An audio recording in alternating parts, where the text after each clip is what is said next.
up mga Dods? So, maglilinis tayo ng sasakyan. Kasi si Blue Beetle, isang linggong gamit ni Mrs.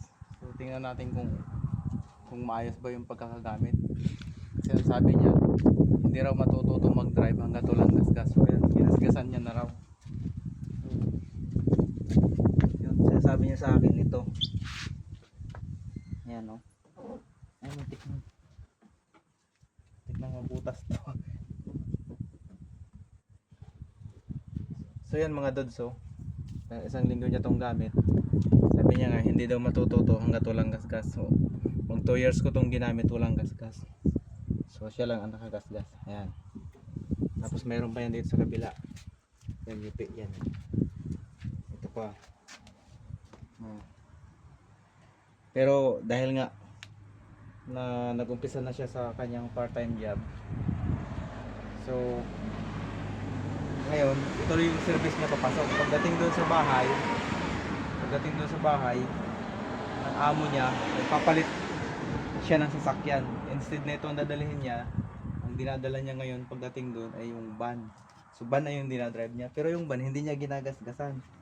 Naingat siya doon. So itong service namin, sortihan ko, yun ang ginasgasan niya. Pero puro lang yan sa reverse. Pag puro paatras ang ano niya, doon yung perfect niya yung paatras. Sa unahan naman ay malinis, wala namang sabi. So yan, i-make over ulit natin kung baka ibabapit ko ulit. Tapos lilinis ako ito. So pinakita ko lang kasi para pamarisa nung iba na kung gusto nyo matuto mag-drive,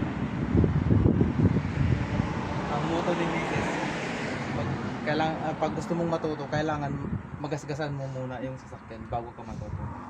So, yun ang moto niya. Ako kasi ang moto ko, yung matuto ka nang walang nagagasgasan, nang hindi ka naman nadadamit. Pero yung kaiba kami ng moto ni Mrs. Yun ang moto niya. So, thanks God pa rin kasi at least hindi siya yung nagasgasan o nasaktan. Okay lang yan mga maliit-liit na gasgas. Huwag lang talaga yung mga yupik-yupik.